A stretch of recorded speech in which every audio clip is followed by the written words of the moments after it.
As I went down in the river to pray, studying about the As your Associate Conference Minister for Leadership Development and the Dean of the New York School of Ministry, I can see that the state of the New York Conference is generous and active in encouraging the growth of pastoral and lay leaders, providing them with the support they need that they may be a blessing to the church and to the world.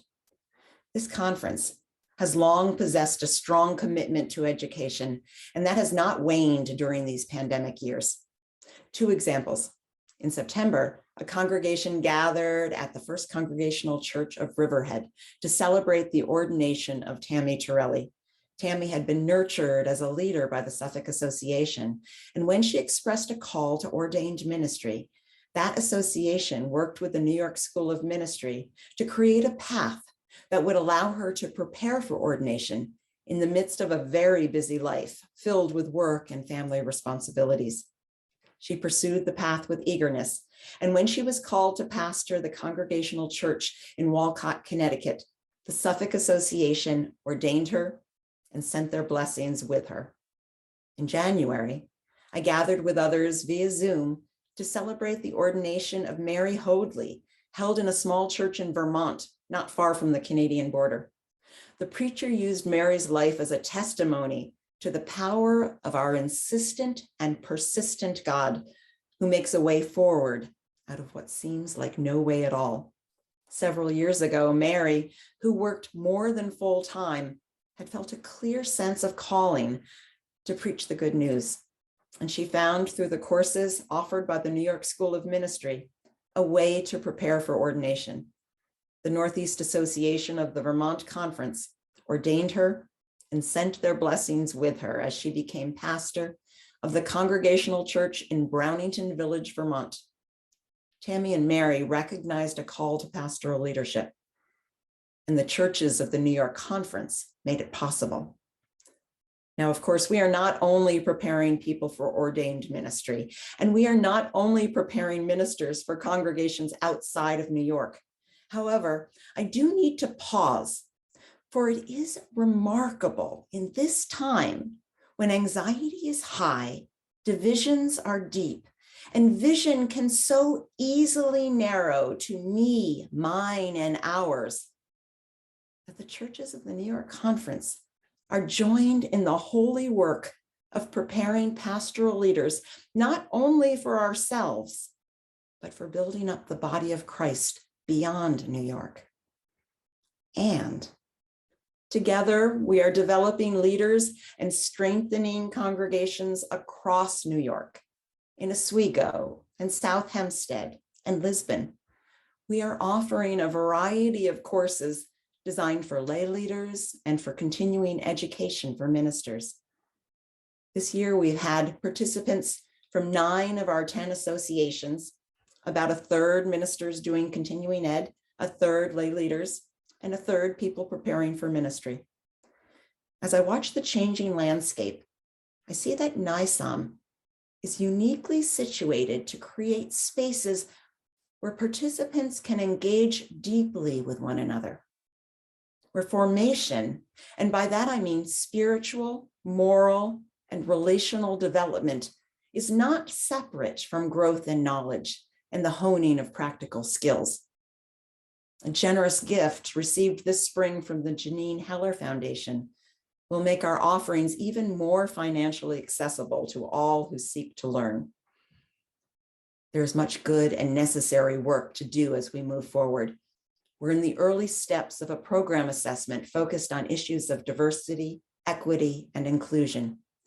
I am working to diversify instructors and to decenter whiteness in our course materials, to explore how we can bring greater variety of targeted educational offerings to particular audiences, and to better resource our congregations of color. I give thanks that the churches of the New York Conference have entrusted me with this ministry. Now, I could talk about leadership development all day, but we'll gain a fuller and more nuanced sense of the state of the conference if we look at it through various lenses. Gary Ferner, what is the state of the conference from the perspective of search and call?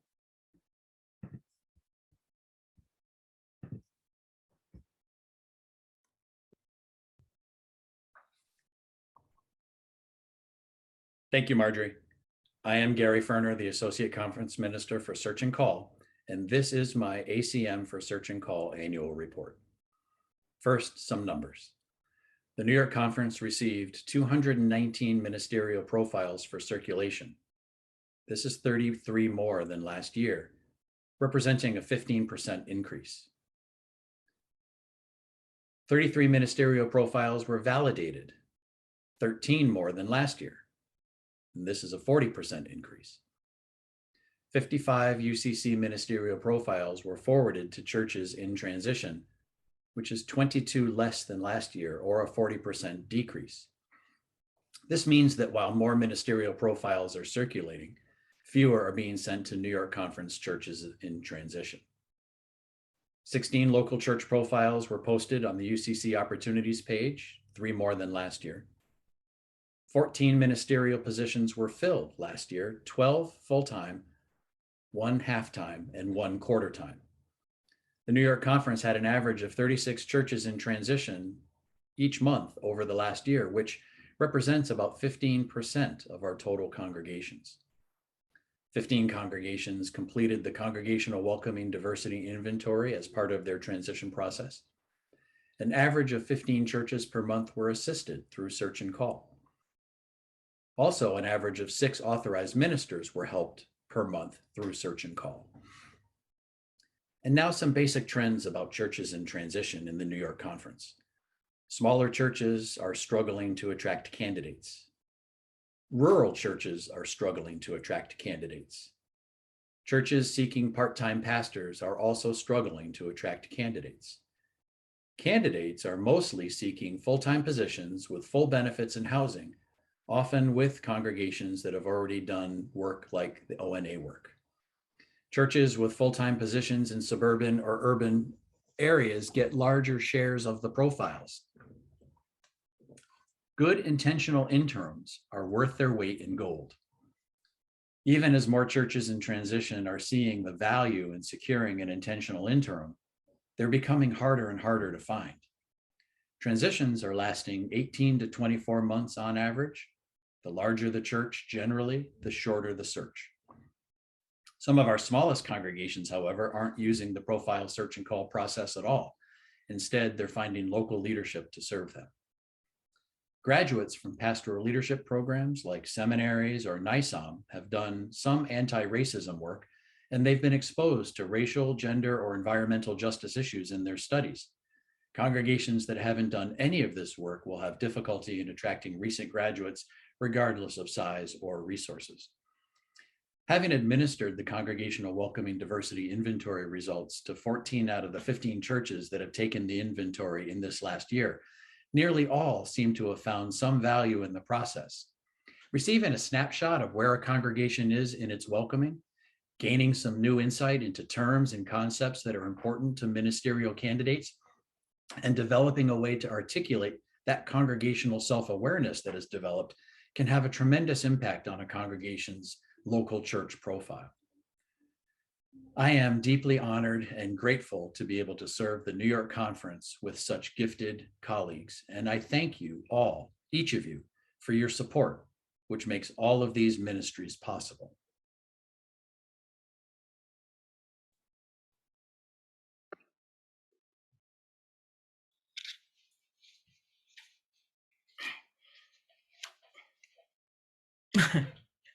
Excuse me just one second. Hello, my name is Reverend Chanel Edney Stilley. Boop. And I am your Associate Conference Minister for Congregational Vitality. And this is my take on the state of the conference. Sorry about this. I have been trying to get this on, and oh my gosh, it goes to another robe apparently, or like something, maybe a shirt, I don't know, but it is not going in this piece of clothing, and I kind of feel weird doing this without it, but I guess I gotta let it go. Yes, that is my point. Sometimes you gotta let stuff go. No matter how hard we try, sometimes things are not going to fit. And they don't transfer over as easily as we may want them to. This was a true story. Yes, I was actually trying to put this on and it actually did not fit. And I could not find another collar. I couldn't find the exact one that went with this dress. And I started to freak out, you know, as people do. And then it hit me. So what? So what the collar doesn't fit? So what it doesn't transfer over like you hoped that it would? It's okay. So, you want to ask me the state of the conference? Oh boy. The state of the conference is in a state existentially where we're figuring out that some things don't fit. No matter how much we want them to, they aren't cooperating. And what I love about the staff at the New York Conference, United Church of Christ, is that we don't see ourselves as a staff. We see ourselves as a team and as a family. And I know that sounds real kumbaya, but the truth is, it's true. And as a family, we have been vulnerable with each other. We have been transparent with each other.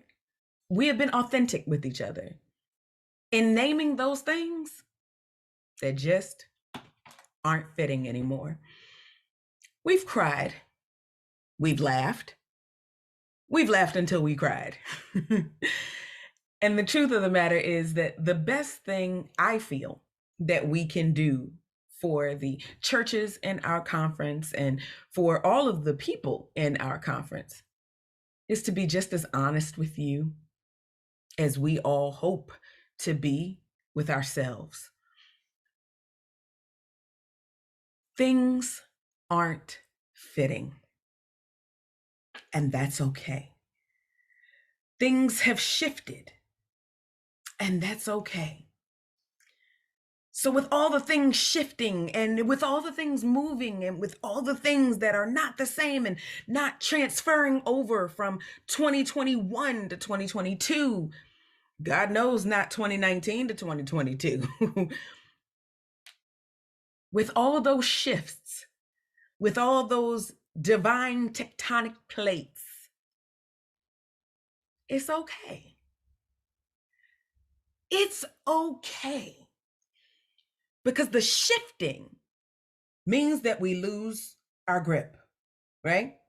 The shaking and the spiraling and the cracking that we have experienced individually and collectively as members of this conference have led to us losing our grip and landing right where we're supposed to be, in the bosom of God.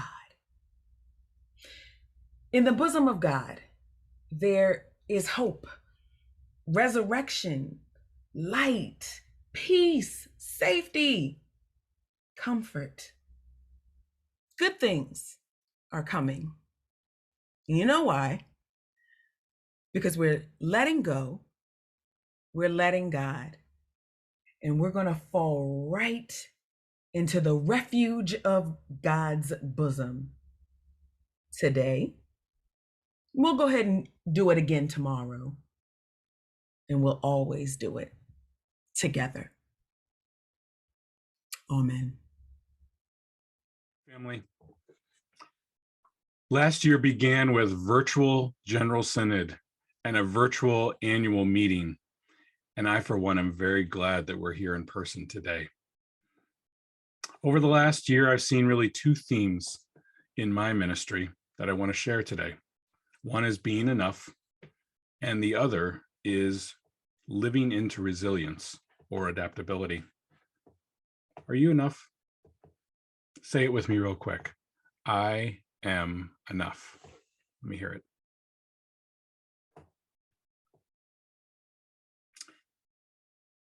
Between youth meetings not happening, gun violence, targeted racist violence, and hate speech every day on the news, from church communities not being the way they wanted to be or the way we hoped they would be by now, or not having those dinners like we always did at different times of the year.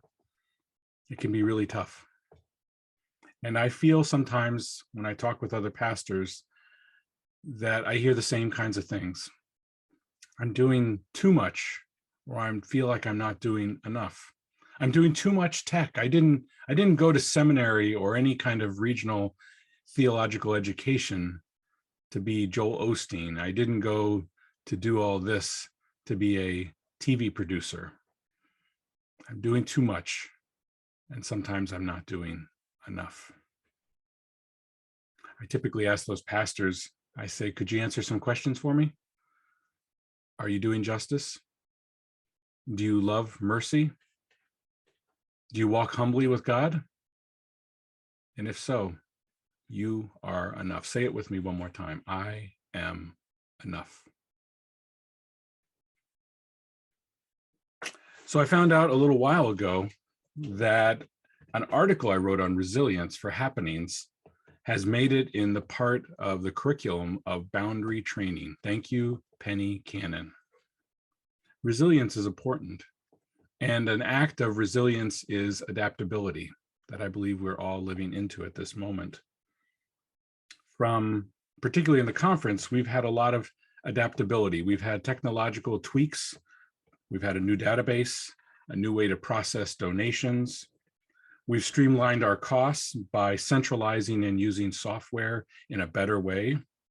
We've taken advantage of nonprofit discounts and grants to be able to have some things maybe differently, but at the same point, not as expensive as we've had before.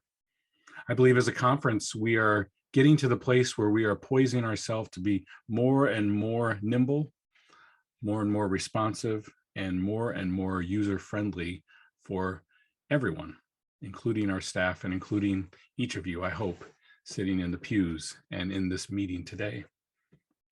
I would say that I don't do a lot of technology alone. People sometimes think that I just sit on the computer all the day, and I do a lot, but I don't do this work alone. And I'm deeply grateful to people who help along the way that are such joys to work with. I think of Mary Larson. I'm thankful every annual meeting to work with Mary. Alexander Benatar and his insight and thoughts around social media. I'm thankful to David Lucido whenever there's a question that we can just pass off, and he pastorally takes care of that. I'm thankful to Lisa Delgado and all the phone calls we have talking about living into this new software we have. And now Asia Harris. It's such a joy to be able to talk and to dream about what we do and how we do it. I also work with Joshua Carroll. Josh is an engineer by trade and a member of Plymouth UCC in Syracuse. And Josh has a business called JRC Consulting that's worked with a couple churches in the conference. He works around areas of websites and databases, security, and leveraging nonprofit discounts for our member churches. If you'd like to get together with Josh, myself, please just reach out to us. We'd love to see that, and we'd love to talk to you. I'm also very deeply thankful to the staff in which I work with, Marjorie, Marcia, Chanel, and Gary. We did it, gang. We are at a place where we are able to be together in person, and I believe there'll even be cornhole sometime. So life is good. But I would be remiss if I didn't thank two other people. David and Suli, I thank you so very deeply for all you have done for not only this conference, but also my ministry as a whole. I first met David and Suli sitting on the porch, looking over the water at a summer camp in Maine. David was tending to the plants, and Suli was taking pictures. I still secretly look with joy to hear stories about Applezilla. And I look fondly on the pictures that Suli has put out over time. The joy that I see and that I hear and that I experience is infectious. That kind of joy coming into ministry and serving God in a way has made me part of the person whom I am today. and part of who you see here serving in this conference. My brothers and sisters, with all these things, I believe wholeheartedly that the state of the conference is very strong. I believe that we are built on the backs and the shoulders of so many saints along the way. I believe that we continue each day to grow with resilience and continue to be who God has created us to be. I think that we continue to thrive with the Spirit's adaptability moving in our midst in ways we can't even imagine. May we continue to be God's beloved in New York, in our churches, in our communities. May we continue to build a just world for all, and may we do this not only today, but may we do it tomorrow, and may we always do it together. Marcia, how's the state of the conference with you? Well, what a year, huh? Another 12 months of learning to live with a global pandemic. Well, for me, the year began with my year-delayed sabbatical. I so appreciated the time for rest and personal reflection that the sabbatical afforded me. I spent some time back home in Indiana with my mother and my daughter. And then I began an emotional tour along the Civil Rights Trail of the South. I visited many museums and historic locations in Louisiana, Tennessee, Mississippi, Georgia, and Alabama.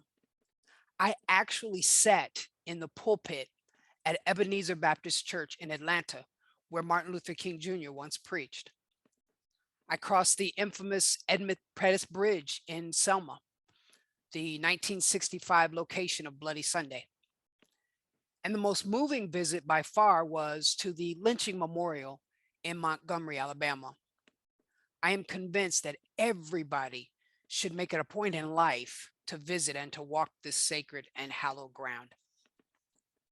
Upon my return from sabbatical, my focus turned toward the development of a boundary awareness curriculum for retired ministers, as well as the culturally responsive ministry training curriculum. I'm really thankful for the ministers and the facilitators who helped to create this material. And I'm very pleased, and I think you too will be pleased with the finished product. Both of these clergy training programs are rolling out this summer.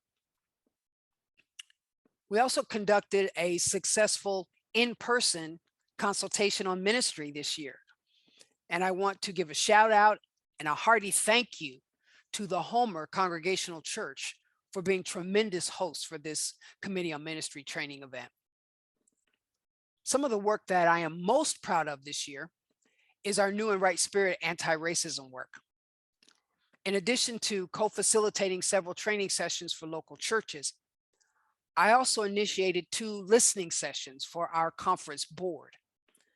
At these sessions, your conference board members had the opportunity to just listen and to hear some of the very real lived experiences of people of color in our conference.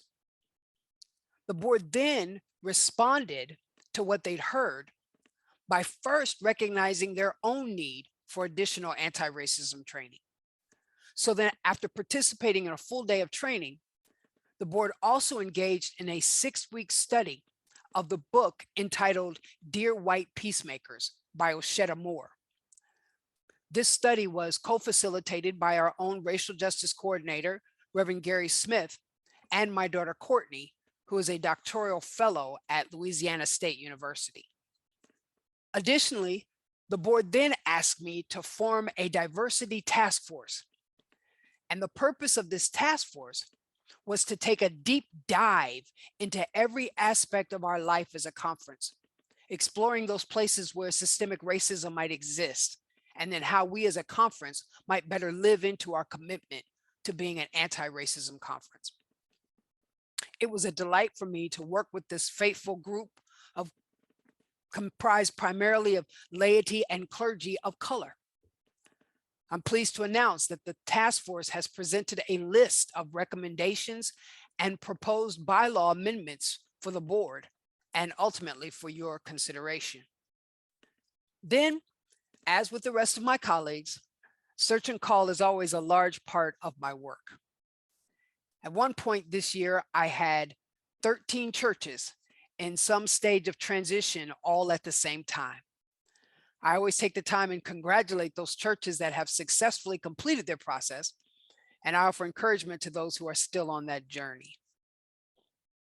Finally, I want to round out my report with the work that I engage in at the national level.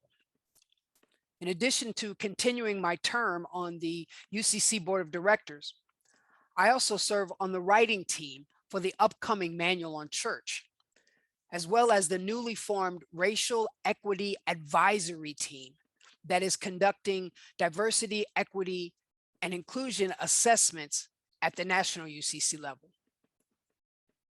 So in closing, I want to thank our conference minister, Reverend David Gajewski, and my ministry team colleagues for their confidence and their continued support of my ministry.